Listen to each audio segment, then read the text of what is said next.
বাঁচাতে হাইকোর্টে বারে বারে যাচ্ছে শ্রীরামপুর বিধানসভার ভোটার কল্যাণ ব্যানার্জি তিনি এবং বৈশানুর চ্যাটার্জি কালকে কালীঘাট থানার ওসিকে ধমক দিয়েছে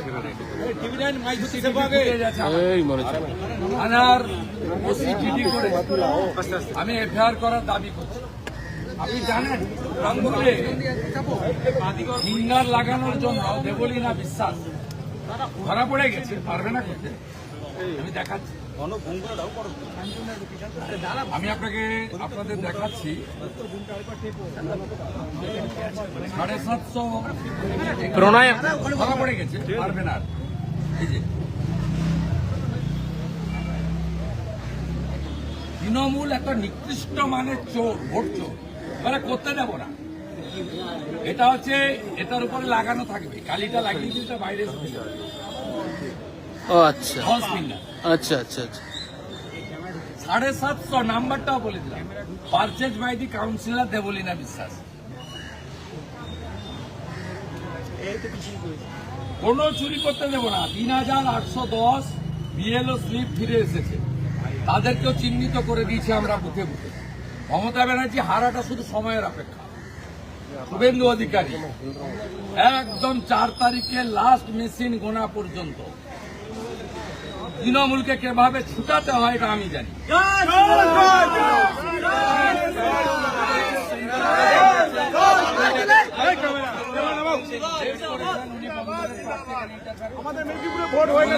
শ্রীরামপুরের ভোটার, ওনার তো হাইল্যান্ড পিরিয়ডের শ্রীরামপুর থাকার কথা, থাকতে পারেন না। থানায় গিয়ে দাদাগিরি করছেন কেন? সব হবে না।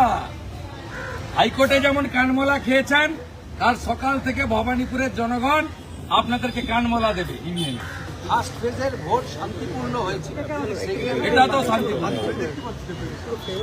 যে ব্যবস্থা ইলেকশন কমিশন নিয়েছে, যেভাবে অ্যাক্টিভ হয়ে গেছে পুলিশ অবজারভাররা এবং সিএপিএফ এর কিউআরটি, আর পুলিশের একটা অংশ যেভাবে নিউট্রাল হয়ে গেছে, তাতে বাকিটা হয়ে যাবে। সর্বোপরি দেখুন, গণতন্ত্রে জনগণ, জনতা হচ্ছে জনার্দন।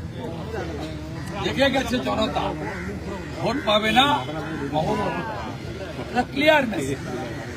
মানুষ পরিবর্তনের পক্ষে, মানুষ কাল সকাল থেকে 6টা থেকে লাইন দেবে, ব্রেকফাস্ট পরে করবে, আগে ভোট দেবে।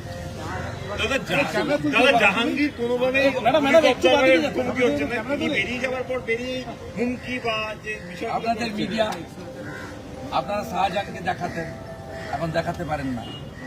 আপনারা কেষ্টমণ্ডলকে দেখাতেন, এর জন্য দায়ী আপনারা। আপনারা এমন এমন নিকৃষ্ট লোকদেরকে টিভিতে দেখান, যার ফলে ছোট ছোট বাচ্চা ছেলে মেয়েদের মধ্যে বাজে প্রভাব। এসব লোকের মুখ দেখানো উচিত না। আপনারা বঙ্কিমচন্দ্রের জেনারেশন নৈহাটিতে দাঁড়িয়েছে, তাকে কবার দেখিয়েছেন আমার জানা নেই। জাহাঙ্গীর শপথ মোল্লাকে আপনারা অনেকবার দেখিয়েছেন।